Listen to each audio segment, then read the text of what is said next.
more than we are taught in school, much more than we are taught in 3D. That's what we're all about here with my group. So this queen was in my group about a year ago, and then she kind of stopped, and I'm not sure, she was continuing to do some of the work that I gave her to do, that I gave everybody to do. And she emails me out of the blue and she says, subject gift. I'm not sure, Haimona, I'm not sure if you're the right person to talk to about this, but I think I'm developing my gift more because of all of the work you've been helping me with. I have psychic abilities and I believe I can connect with past loved ones. I predicted my dad's passing, and the day he died, I was planning to go see him because I felt the need to. That same day he passed before I could visit him, but I woke up at 4:30 a.m. and couldn't go back to sleep. That same morning I found out he passed away at 4:30 a.m. Well, yesterday I was needing to hear from my dad, and I was praying for a sign from him. This morning I was jolted awake because I swear he was in the same room as me. I heard his voice clear as day, and I'm pretty sure he said, "How are you doing that?" There's more stories, but I have a lot. I just wanted to thank you for this. And then she had some questions for me. So here's sort of my perspective on these abilities and these gifts that we all have. I think we all have all of them, okay? All these gifts of telepathy, of sensing, intuition, sensing that something's going to happen before, of communicating without words. Even when you're in the presence of someone, you kind of know what they're thinking. All of these abilities, dreams, the abilities to tune into the formless substance, we all have it because at some point we were all connected to it. We come from it. But what happens is the level of connection that you have, it differs from individual to individual. Some of them are more awake than asleep, etc. But these abilities, some people are more inclined towards one ability than another ability, or the rest of them. So in each and every one of us, there will be one ability that has more potential to be developed than the rest. So in her case, she wasn't even doing this work to strengthen her abilities or to develop this gift. It kind of just happens naturally when you start doing these meditations, when you start contemplating reality the way I presented, when you tune into the group energy. All of these things kind of start happening. They just happen. And what I advised her to do, right? Because she's just now like, oh, this never happened before. It happened after I've done the work with you. So she sort of has some questions for me. So I'm like, you really have to think, what benefit does your ability have to your life? So me, I'm always thinking from the perspective of everything that happens, everything that I can do, or you kind of have to assess it, whether or not it's a good thing for the development of your life on earth, or whether or not it's not. So I don't know for her, because I can't speak for each person. For me, this would not be an ability that I would further cultivate. And I'm interested in knowing like what people think on this live. So I'm all about evolving consciousness, improving life, and contributing to others. The ability to sense the dead, to speak with the dead, to communicate to the dead is kind of, to me personally, it's kind of useless. And it's kind of confusing in terms of, I would never really be able to know if the person I'm connecting with is my dad, or the energy, a similar energy signature, or somehow I'm mistaking, and what they call, somebody's trying to trick you into giving you some information. So I would never really know. So you see, for me, this ability I've developed, and now, I hear my dad around the room. I'm not sure that's beneficial. But you guys let me know. So I told her just to be careful with it, just to focus and keep in focus in mind, developing the future that she wants. How can I contribute to others every day? If you keep your mind in contribution, improvement, how can I evolve my consciousness? All these gifts that you don't want to develop will kind of go away. Now, if you do want to develop it because you have a curiosity for it, just be prepared that it can swallow up your whole life. So your force of creation will not be to the extent that you can talk to the dead and you can walk around and hear your dad, your mom, whoever, at the same time creating circumstances and events, or tuning into circumstances and events that promote you at work, right? It's sort of where your focus goes, where your energy goes, where your attention goes. You have a choice. This is what people don't understand. We have so much choice into what we want to do with our lives. Like all these possible realities futures exist for us, and we just have to select the one we want to go. I want to go in this way. I want to communicate to the dead. Okay, no problem. I want to go in a different direction. I want to contribute. I want to, let's say, my content to be heard by those who are meant to be heard. I want everybody to do X and Y and Z, and in my personal life, I want X and Y and Z. Somebody else might say, I want to make money doing my craft, like my paintings, sell my paintings. I want to create, express myself in the world. I want to be provided enough to do charity work in the world, etc. Whatever matches with you. That's the idea. So the idea is you have to be careful when you feel that one of your gifts is developing. That's all. And you have to really think with your logical mind, is this going to improve my life or not? Guys, please don't call me. I don't take calls during my live. Okay, and then I have an email that I want to address from one of our queens on expanding. So last live I talked about, or maybe it was a video, but we talked about how if you're contemplating growth and abundance, your body might actually take it, your mind might actually take it that it must expand your body. So for those who started this work, some people saw that they're gaining some weight and they're not understanding why. This may be for you. So let me read what she said. She says, "Hi Mona, can you please expand on the topic you touched on last Saturday? The mind being our enemy and how to go against it when it tells us what we must eat. Also, my struggle continues with abundance of fat cells. So the topic you touched on Monday's live hit home. How do we direct the universe that the abundance we seek is in the bank accounts, in the love, in the time, but not the abundance in the sense of growing our avatars to the size of a hot air balloon? Any pointers, meditations, and exercises you can give us? I am sure it will hit home for many, especially since summer is just around the corner." Okay. So number one, I do plan to do a meditation on the body specifically for my group.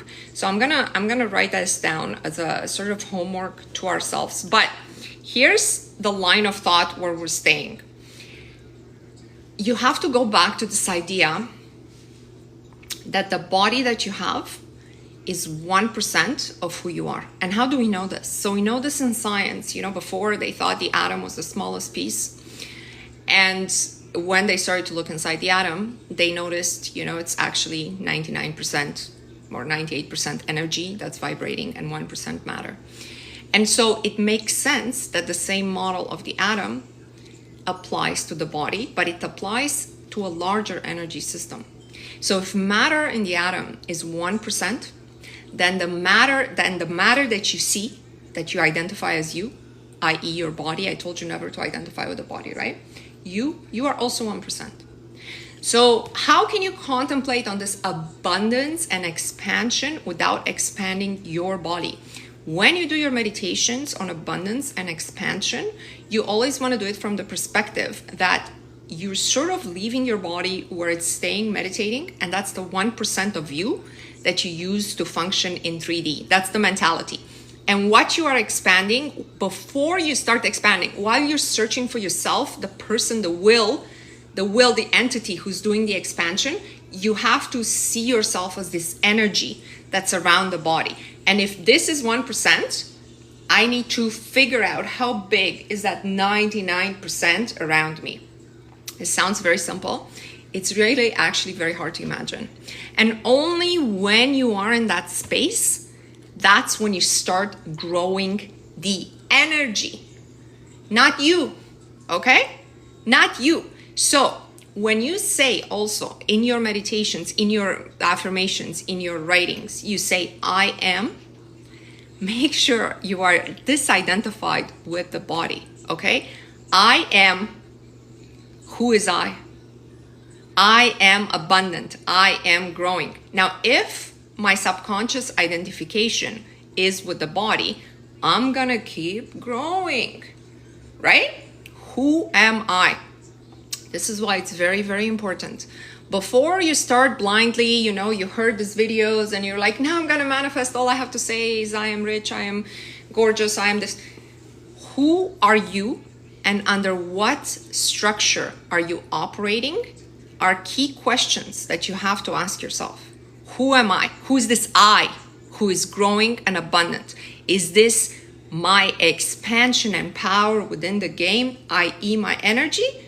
Or am I this? Am I this? The hair, you know, the body. Bring it back to who you are. The other thing is, I told you guys, do not measure. Do not measure. Measuring, as we know from all the experiments, the double slit experiment, measurements is what locks things into place. Measure, like very rarely when you have to measure, your weight you should assess based on the clothes that you have. You know, clothes start to feel loose. That's a good sign. They start to feel too tight. You got to go with the energy in a different direction. So, Yasmin, I'm going to say this, but I will do a meditation for, not this week because I'm away, but I will do a meditation for our group on the body specifically. I want you, when your energy outside the body, to use that force, the energetic force that you are from an energy perspective, if possible, seeing your body from the outside, to squeeze the body and contain it. So you're taking the light, you know how we do the light in our group? We use a lot of light, the golden light energy. Use that light to compress the matter, the 1% matter. You're just compressing it. Again, if you think I am abundant growing and your strong subconscious identification is with the body, you may gain weight. Is there any questions on this? This is an important concept. My whole work is really like, I'm just realizing more and more, it's like living as an energetic being in a 3D world. You know what I mean? And I forget that all the time, right? Because that's the beauty of the game. It makes you forget you're in it. I mean, if you always remember that, you wouldn't enjoy this game. It would feel like a prison, no matter how beautiful it is around you. But when you want something done, you go to that energetics, and remember, you're never working hard. You're never creating circumstances. You're never changing anything. You're never doing, you're just energy, looking for matching energy. Looking for, obviously, if you have terrible energy and you're looking for the love of your life, you're going to attract a terrible person, right? You're looking to always refine your energy, refine and just float in this soup of the formless and just let the soup bring you matching energy. Let's see. How do you squeeze the matter for body only, but grow the other matter like hair? You know, Yasmin, I think let me do a comprehensive meditation on, I'm going to do a nice one. It's going to be a longer one. Maybe I'll make it public on my YouTube channel, because I think the body is such a concern for all people that I think people would come back to this meditation again and again. So I want to record it, you know, with my microphone and everything. And we'll do like sort of a step by step, like we'll do like the beauty, we'll do like the squeezing, we'll do the shape of the body. We'll do everything. Now pay attention. In order to achieve anything, you have to have a very clear image of what you achieve.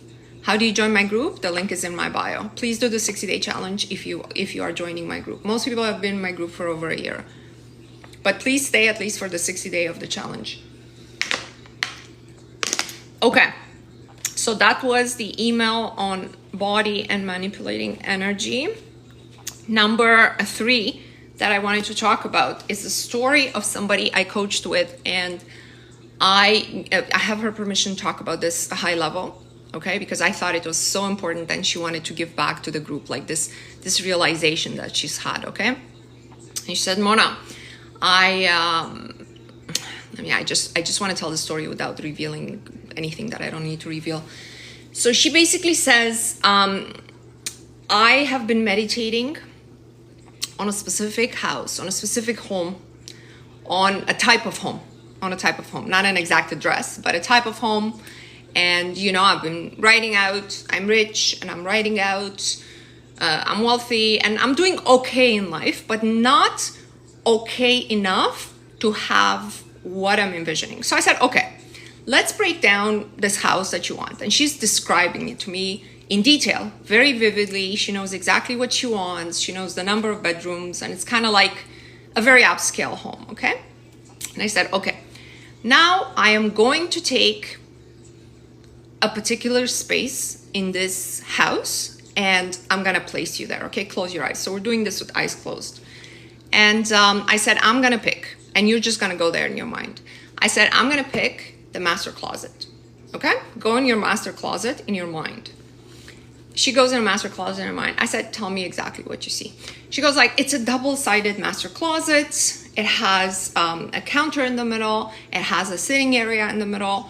It has purses and Louis Vuittons and shoes and all the stuff that she wants. They're in the closet. She's describing me. It's color coordinated. This is what I want. This is what I want. Okay, I said to her, I said, you identify with this house. I identify with it, Mona. I identify, I know it's my house. It's been in my mind, in my dream. I said, okay. Instead of using the I am wealthy, I am rich, I am able to live in this home. I want you to say, I deserve this closet. So she's in her mind and she says, of course, I deserve this closet. I said, forget about the house overall. It's like, overwhelming. Just say, I deserve. I said, how many purses you have? She has like 10, 20. How many this? I deserve. Okay, we end the session. And 2 days later, I get this email from her. Again, I have her permission to share this because she wanted to contribute this huge realization. She says, I had a dream, and based on her dream, I don't want to reveal too much details. I realize I am so far from feeling that I deserve.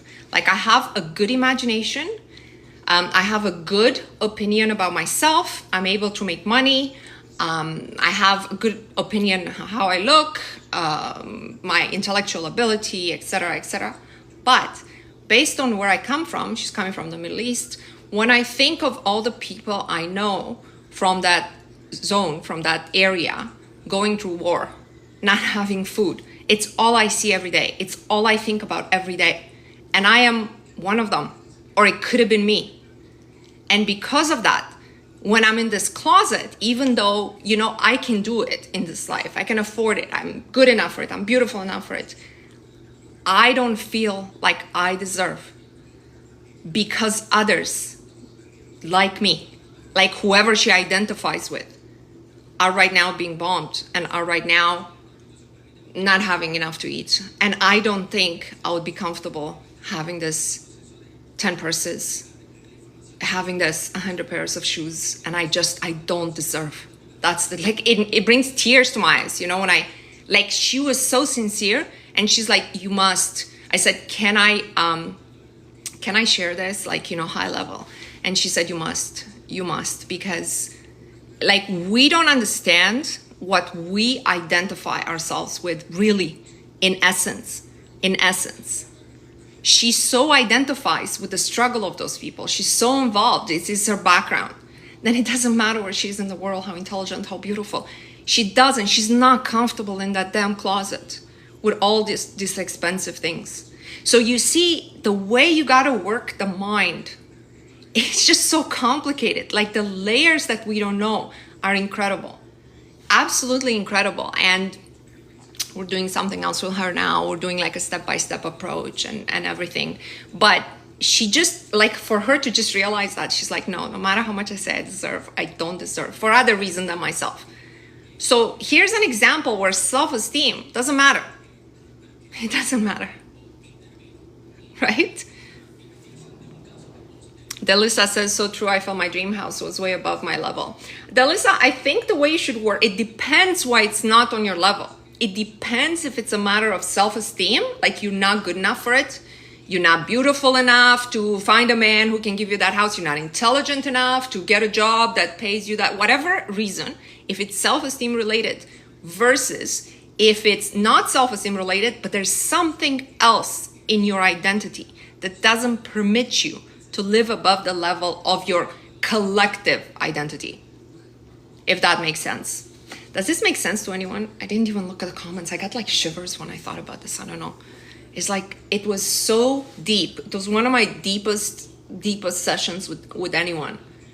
And it's just incredible. For me personally, I realized pretty early on, I got to do my life pretty much step by step. Everywhere I got, I sort of believed that, that's the next logical step. The next logical step would not be an $18 million penthouse in New York, which I don't even want. Okay, but that's just as an example. So I think, guys, analyze if it's a matter of self-worth, self-esteem, or if it's a matter of, or your identity is, your heart is, you feel bad having as much when other people don't have. And then take it step by step. Take it step by step. Listen, any improvement in life is worth doing this work. I guarantee you, if you go through my content, you do everything, all the exercises I lay out in my group, you do all of this, your life will improve dramatically. Dramatically. I just don't know in which manner. Don't come to me and say, oh, but I still didn't get my Ferrari. That's not it. Let me take a sip of water before we move on. Any questions on this? So we talked about developing gifts. We talked about the body, on which I'm going to do a meditation. And we talked about the I deserve versus, I am. I have. Only you can do the work. Yeah. I mean, like, the universe, through other people, can point you in the right direction, right? So if you're really looking for answers, and if it's your time, you're going to stumble upon somebody who can give you those answers. But you got to be open-minded enough to see this queen in the story. She was open-minded enough. She was saying, I deserve, but 2 days later, she really deeply thought of it. And her ego was no longer in the way. She's like, I don't really deserve. I'm just telling myself I deserve, but I don't deserve. Patricia says, I notice also that much of what holds me down still is this insinuating sense of guilt for others. So I think this was the same with this person that I'm talking about, right? Because she was coming from this zone of where people are going through a lot of hardship right now in the Middle East. And she had a lot of guilt. It's not just guilt, right? It's a mixture. It's a lot of things together. So the lowest frequency emotions are guilt and shame. The lowest frequency emotions that you can feel. If you can do whatever work you can do to forgive everyone, you'll get rid of guilt and shame. And forgive yourself, right? Obviously. Forgive everyone, forgive yourself for everything you've ever done that you think is wrong.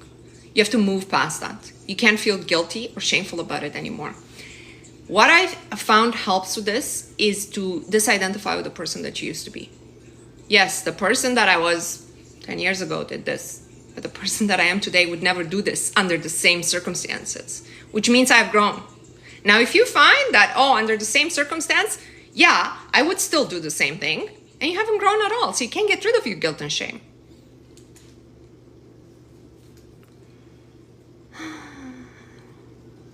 Just want to see if there's anything in here that I missed. No? Okay. I want to go on to, I'm going to engage you guys, so please be ready to be engaged. So I told you guys I'm part of some Dr. Joe Dispenza's groups on Facebook. And I saw this testimonial from somebody. So again, it's not my group. It's on the Dr. Joe Dispenza. Somebody posed a question. And I want you guys, let's use our analytical thinking based on the work that we do and the way we understand things better now to get to the bottom of this. So he says, it's a man. I meditated for a long time and manifested healing from my arthritis and a new and beautiful house where I could observe my kids running around and being happy in a beautiful country area. 6 months after moving to the new house, my wife fell in love with another person and left me after 10 years together and 2 kids. My heart is extremely broken. I also wonder, how could this happen? Like all of a sudden, manifesting this dream brought to me the worst nightmare I could ever imagine. I wonder if there are any meditations for broken heart in Dr. Joe's inventory. This was the question. Were you guys paying attention? What do you think? What do you think the first question under that testimonial was? And it wasn't the only one. What do you think the first question?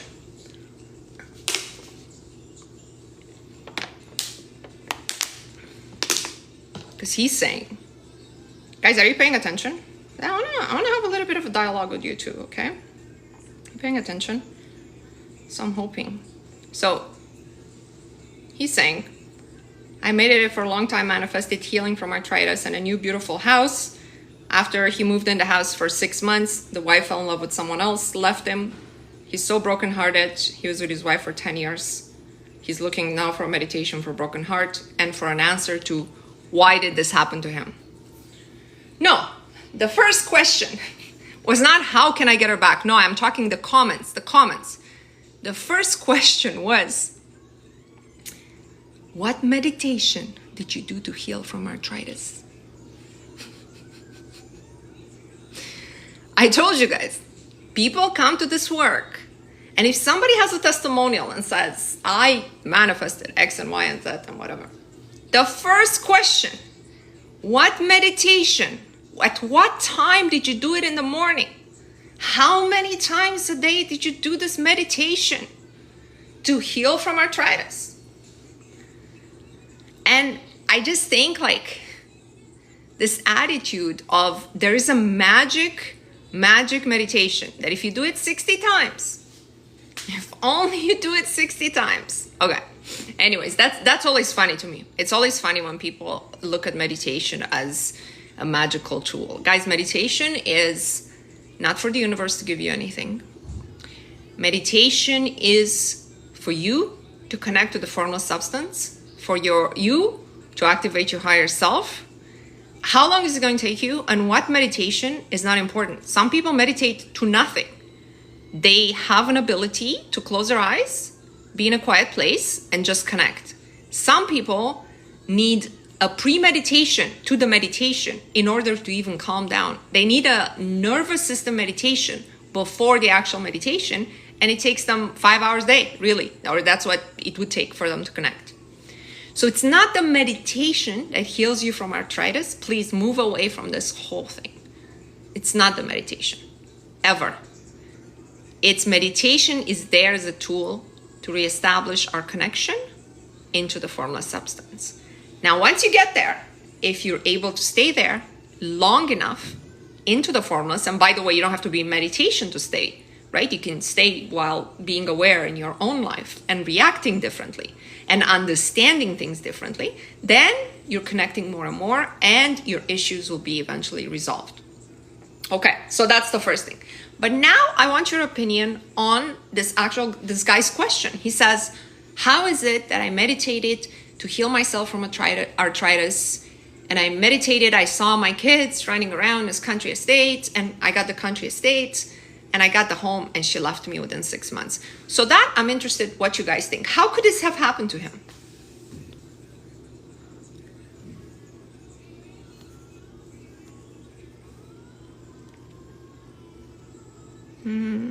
Let's see. Cycle says, a new alignment pushes away anyone and anything who don't resonate. Yeah, that's probably the simplest answer. They aren't connected. She vibrated out of his life. They weren't meant to be. She wasn't ready to receive and cheated as a coping mechanism. Well, she didn't only cheat him, she actually left him for another man. He wasn't specific. You can never be specific enough, guys. Vanny, you can never be specific enough. I can't be specific enough to write, oh, and this person, I'm still going to be in touch with them, and my aunt is not going to get cancer, and this, and this, and this. You can't be specific in every detail. He didn't visualize her in the home with him and his kids. I'm going to assume he did. I mean, like, it was in his highest and best. She met him when he was a different person. Yeah. So all of this together, I would say all of this together. He was a different person, and people, I told you guys, you have to let the chips fall where they fall. Like, he probably had an underlying resentment towards her. It's possible. It's possible. So all of these things are possible. But the idea is the person that you get together with 10 years ago and have 2 kids, you're both together because you're vibrating in a match in a certain point in time. Now, if one of you derails from that vibration for his personal reasons, because he understands reality differently, because he wants to grow, and the other person doesn't, this will not match anymore. Now, socially, you can still be like, oh, it's the sanctity of marriage. If something connects you, like religion, if some other value connects you, you can still stay together. But vibrationally, you will be like so not the same that in essence, if she stays the same, and right now, because he's like completely out of it, like he's connected with his higher self clearly because he's healed himself from an impossible disease like arthritis. Nobody heals from arthritis, right? Like it's a medication forever. And so the moment she met someone on her level, now there was an empty space in her life because he's like this, she's here, okay? She met someone else who's vibrating. She's like, it's like an immediate attachment, right? So he's not saying, me and my wife were doing this work together. Me and my wife, blah, blah, blah, blah. He was doing his own thing. He's imagining for her how her life should be. But that's not how it works, right? He can imagine for himself that he no longer has arthritis. That's okay. But he can't imagine her living in a country estate if that's not what she wants to do. If that's not the way she's vibing. If she's not going in that direction. And I'm going to tell you something that it might sound tragic, right? When you say it. You do this work, you have to be prepared. You're not in control of the circumstances. Like you're never in control of the circumstances and any of the people in it either. Any of the people in it either. It's just that sometimes you can entrap another's consciousness, to act a certain way for a little while, to repeat the words that are in your head. But you can't do that on a because that's like carrying another life on your life energy, and you don't have that much energy. Not if you live in 3D. Let's see. His manifestation was contradicting to a marriage with her. Yeah, I mean, like his vibration was, you have to be prepared. I tell my queens all the time, like a lot of queens come to me with like this idea that they can fix a relationship, that the relationship was improved. I say, listen, if you work on yourself, your relationship will improve or it will go away. But you have to be okay with either one. Because you have to be okay with him or better. Like what I can promise you is that you're going to have a beautiful relationship, but I can't promise you it's going to be with him, that you're going to improve your relationship. Now, luckily, I've been around long enough that I have stories of queens who have improved their relationships dramatically, who have turned husbands who are doing nothing from them into full-time provider husbands. But I also have queens whose relationships completely disintegrated. And they come to me like 6 months later, oh my God, Mona, I can't believe I was pining for that guy, because now I met a guy who's like a multimillionaire, and he, you know, because my group is concentrating on protector, provider, prioritizer. I met this guy who I can't believe I was even doing the work for this other guy, because I couldn't believe in myself that I could get what I got. So I have both stories, and you have to understand, you have to be okay with whatever happens in your life, as long as you didn't, you know, caused it, right? You didn't initiate a fight. Your intention for the other person is good. Your intention is for them to grow and to be happy. If you keep this intention in mind, they will improve or they will leave. Those are the only two options. But status quo cannot be maintained when you're growing. Is it interesting to read people's commentary and to be like, now he's in a heartbreak. He's looking for a meditation for heartbreak. See, if we understood that we don't own people, maybe we'd never have heartbreak. If we understood that when you truly love someone, you want them to have whatever they want that makes them happy. It's what love is. It's just, we don't love that way. We love in a very possessive way. We're like, I love you, but you must cater to me. You must cater to me. Don't care if you're happy with me. That's how I love you. I love you if you're with me. If you're not with me, I'm heartbroken. When in fact, it should be, if you're not with me, I hope you're happier. Are you happier? Is there anything else I can do for you? Right? It's the Jesus approach.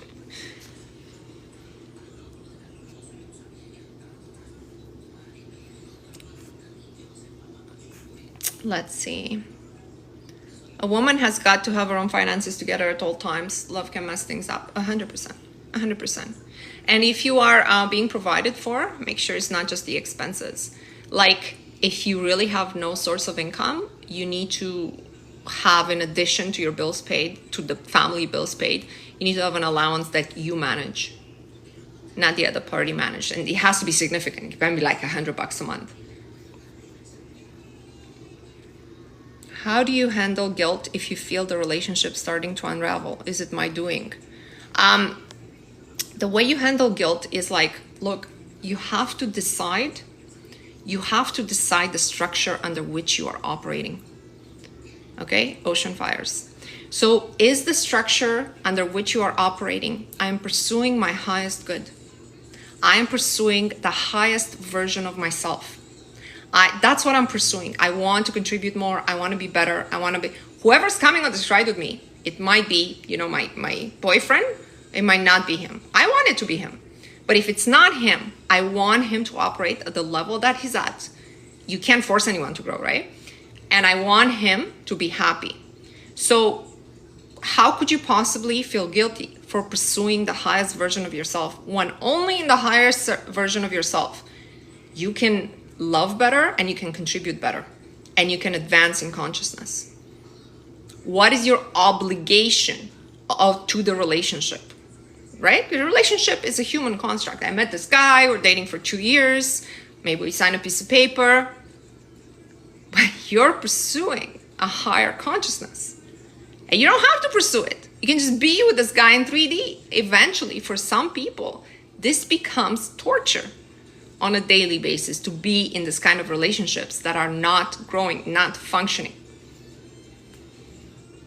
Do you think SP is important, or we can live fully without any romantic partner? You can definitely live fully without a romantic partner. It's just where it depends on the person, where they're at, okay? So, and it depends how much you want to work to transmute your instincts and your need for love into contributions for others. So, you can't say Mother Teresa didn't live a full life. You can't say Gandhi didn't live a full life because the romance part, right? I'm sure there's tons of people, gurus, monks, and nuns who live really a full life. It's just that, are you able to transmute, or in your loneliness, in your not meeting, let's say, your sexual instincts, is that going to feel lack? Or are you going to be able to transmute it? That's the question. So therefore, the answer becomes different for every person. I notice men tend to get over heartbreak much quicker. He'll be okay now, and he is well off and all. If I was him, I would focus on, I'm a husband to a wife who appreciates me, loves me, and think of a scene in his life that implies he has a wife that makes him happy, like a scene that makes him happy, and just stay there. And every day he wakes up, I'm a husband, I'm this. In this imagination, in this projecting this scene, he might get her back, she might come back, or he might meet somebody else that matches him. See, the idea is you have to be okay with whatever.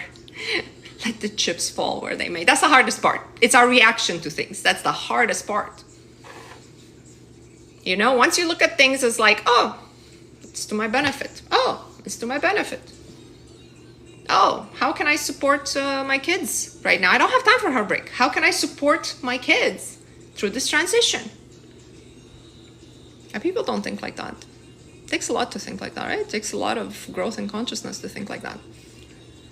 Question, Yasmina says, I have a friend whose elderly mother moved in with him. She's abandoned him when he was little, and he's not over it. It's been a disaster now for both of them. Of course it would be. Of course it would be, because it's just so much unresolved emotion, right? So I don't know. I don't like to speak to specific situations unless I know the full detail of it.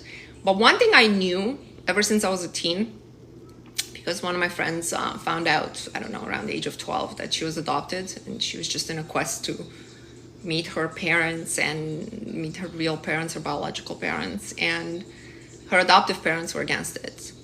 And she respected them. She respected them a lot, loved them a lot.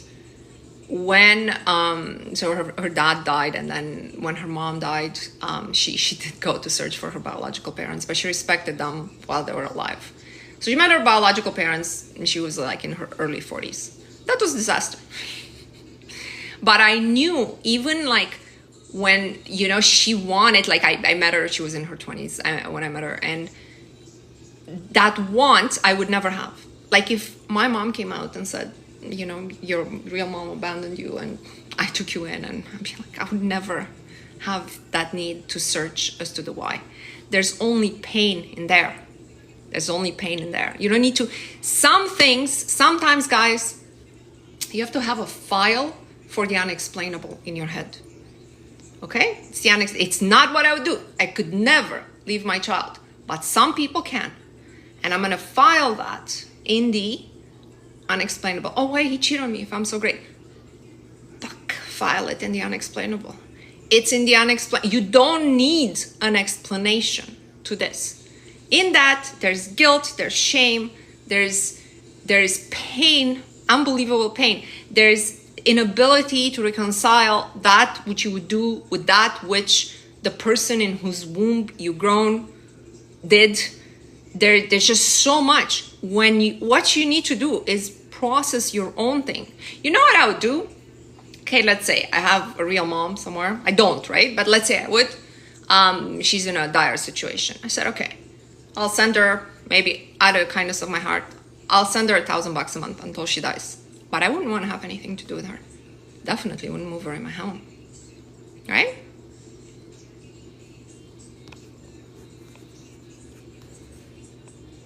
Guys, I'm sorry, I'm very to the point. And I know sometimes maybe that comes across. I never want to tell anyone off. I only want people to grow. And I hope you know my intention is sincere. Because I know sometimes I'm just so black and white about things. Yeah. Patricia says, I like this. The unexplainable file where the mind can be taken over by other functions. Otherwise, yeah. That reciprocates on his effort.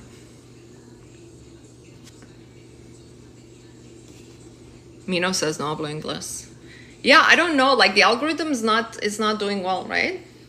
Porque yo estoy en la República Dominicana ahora, and I think that's why it's bringing non-English speakers to my life. Estoy de Canadá. Let's see. Okay, I think I took up the question. I had one more thing I wanted to talk about before I tell you what we're doing this week. Okay, this is not on my phone. Okay, so I read a fear study that I want to share with you guys. No, that's the attention. The reason behind the TikTok ban. I don't know what's going on here. I read a fear study that I thought was extremely important. And it was this. They had two groups of people do two activities to sweat. And the first group of people, they had them skydive for the first time in their lives. Okay? And then they collected their sweat or sweat samples, right, on tissue or whatever. And then they had another group of people running on treadmills, and they collected their sweat. So now they have two sweat samples, okay? One is from a group that was definitely afraid because it was their first time to jump out of an airplane. The second group was just running on a treadmill. And then they let these people go. And I had a control group of people that had no idea about where this sweat samples or the fact that they were sweat samples even. They were just aligned there to smell an essence, and they were measuring their brain waves just to see if they would react. So they would give them the treadmill sweat, and then they would give them the skydiving sweat to smell. And then they would measure their brain activity. So it's a scientific study, very, very important. There was no reaction when people smelled. There's no reaction in the electrodes that they put in their head in the computer for anyone who smelled the treadmill sweat. And for every single participant, there was a reaction in the brain when they smelled the sweat from the skydiving people. To me, this was mind-blowing, okay? Mind-blowing. So what they concluded is, so the reaction in the brain was anxiety. It was like an amygdala stimulation, okay? Immediately when they smelled that. To me, this was mind-blowing. Why? Because it gives a new meaning to we can smell fear, right? We can smell fear. So What we can smell fear means, it's not that we can smell fear. It's that our brains have evolved, and it makes sense actually if you think about it, that if the person in front of you, or there's a group in front of you, is in a fear mode to survive, you, before they tell you the story, there is a predator chasing us, you smell that, you sense that, and it's chemical. It's actually chemical, in addition to intuition and all of that. You smell that, and in your mind, boom, anxiety, fear, right? Like response, something's going on. I need to be alert. So now I want you to sort of look at your life and be like, how many people that I talk to, because we know that fear that people get in skydiving these days, people get because they're stressed. They're stressed. They're afraid of this. They're afraid they're not going to have money. They're afraid they're going to be fired. They're afraid of the politicians. They're just constantly afraid. And you're hanging around them and you're smelling them, okay? You're smelling, even if you're not like, super close. Like if you work with them, your nose can smell them. And what's that's doing to your brain? Because you get home sometimes from certain crowds, from certain things, you get home and you're like, yeah, I don't know why I feel this way. I didn't even participate in this discussion and everything. And we don't understand that we are so complex that we're just, things that transfer from other people, it's not just energy. It's not just, okay, all this woo-woo, although energy is like always transferring, especially if somebody touches you. But it's chemical. You're smelling someone's fear and you could be in a great mood, but all of a sudden, your reptilian brain is activating and you're in the same mood as them. And what does that tell you? What do you need to do in your life? To me, it's very clear. You need to avoid those people like the plague. They're like infecting you with their chemicals. Now, say the worst part. You're in a relationship with someone who's in a constant state of anxiety and fear. You're like, I'm going to be with them. I'm helping them. I'm helping them. What's really happening? They're affecting you. Now, you might be so strong that you can deny that in your brain, that you can come back to yourself, that you can somehow project a state. But the first response in your brain is your reptilian brain response. And if you don't know that's happening, like if you know that's happening, you're like, okay, I can control that. If you don't know that's happening, who wants to talk about this experience? Because right now we're surrounded by fear. And society is trying to generate in us fear. And think about this primordial fear of survival. Because when you jump out of an airplane, you're afraid of survival. This primordial fear, am I going to survive? Remember the pyramid at the bottom, you don't have food and shelter, you're not going to survive.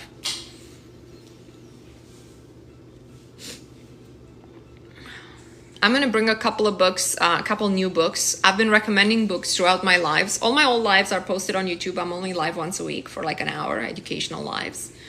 And I've recommended a few books before, which people told me were very good. The last book I recommended, I think it was in December, it was called Into the Magic Shop. If you want to look it up, people told me like they really loved it. I had at least 4 people tell me they loved it. If you have no choice, is there a way to protect your energy from other people? Yeah, you have to be in awareness and you have to say, this is not mine. So let's say you talk to a friend and she's telling you about anything negative, anything, men, job. Just before you answer her, before you agree with her, and don't agree, don't be like, yeah. Just say, this isn't mine. This isn't mine. And then imagine an energy column, an energy of light between you and her. Like you see her like from a TV kind of thing. Sometimes you have to listen. You have to listen to that aunt, to that, I don't know, your mom or what have you. Just put that separation, right? Because connection creates really quickly, right? Chemically, energy-wise, you have to be in constant awareness. This person is very negative. I can't do anything about her because, she's my boss. I'm not going to teach her about energy. But you put the grid in front of you. Try not to be in fear. Try not to be in fear ever. There's nothing to be afraid of. Really, fear was developed in us just for like the physical survival, like for predators. Do you guys know that babies, when they're born, they only have 2 fears? I don't think I've asked this question in a while. Do you guys know what those are? We're only born with 2 fears.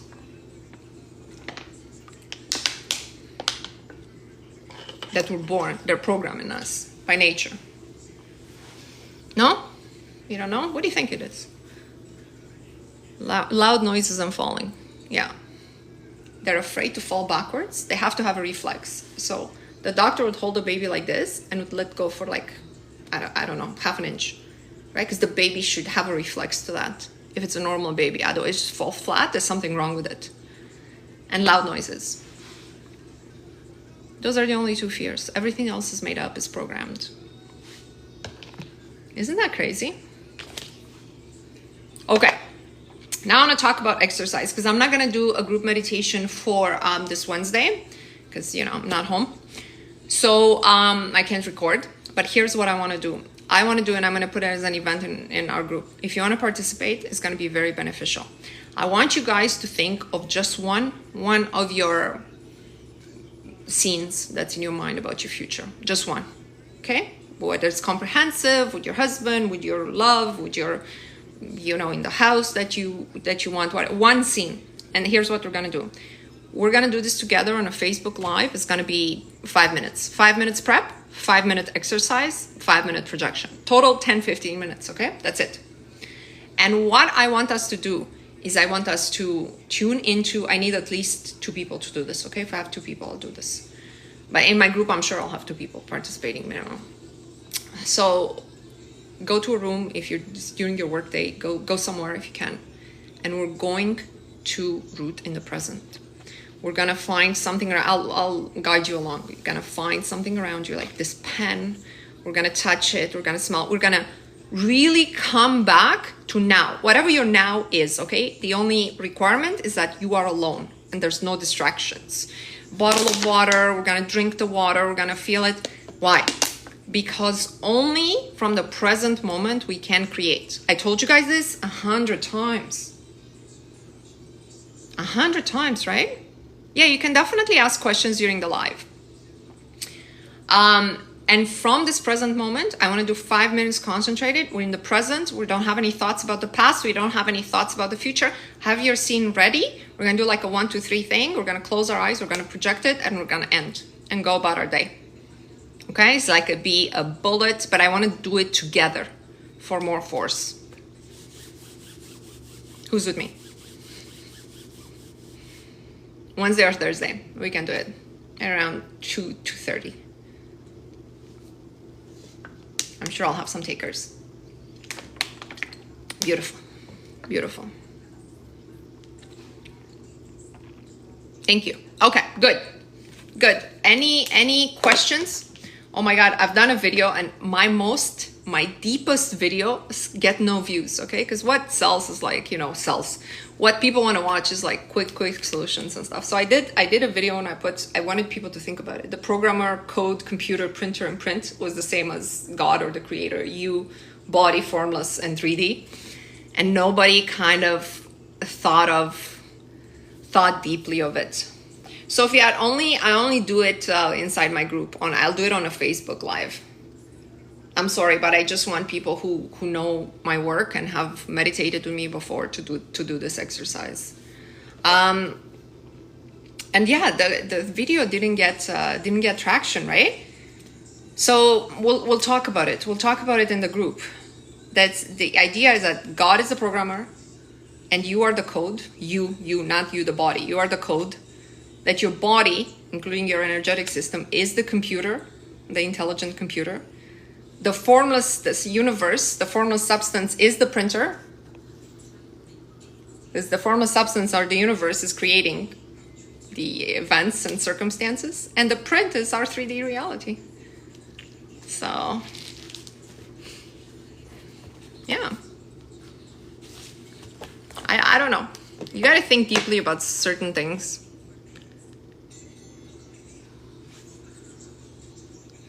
It's been harder to meet someone I like. I used to always be in a relationship. Since I'm more conscious, I have higher standards and boundaries, and it's been harder to meet someone I like. Feminine circle, here's what I would say to you. I would say always remind yourself, you only need one. And you are, let's say you want to be a girlfriend or you want to be a wife. You are that wife. Dr. Joe Dispenza gave a really good exercise for this. My approach was different, but I still got the results. But I really liked this exercise. The exercise was like, make a list of everything you want in a person. Everything, intelligence, character, looks, and then become that person. Become that person. And then, boom, you just attract it. But to me, this is key, right? You have 3 bad dates. You have 30 bad dates. You guys know on how many coffee dates I went? Like 20 that I never wanted to see again. That's why I don't do dinners with strangers as a way to meet somebody, because that would be really, really disappointing. But yeah, I only need one. It's not this one. I only need one. It's not this one. That's why meeting someone you should not invest in. It should be like 20 minutes right away. You're not investing yourself back and forth. Oh, he's so funny, just to meet him, notice that he's 20 years older. Ask me how I know it happened to me. Over expensive dinner. Never ever again. Well, now never again, obviously, because no more need. All right, I'm going to the beach. It's really nice here. Really nice here, but I love you guys. I can't leave you for a whole week. Okay, I will put the details of the exercise in the Facebook group. Let's put our hands together for the 369. I am a winner. One breath in. I am a winner. I am a winner. I am a winner. I am a winner. I am a winner. I am a winner. I am a winner. I am a winner. I am a winner. I am a winner. I am a winner. I am a winner. I am a winner. I am a winner. I am a winner. I am a winner. I am a winner. I am a winner.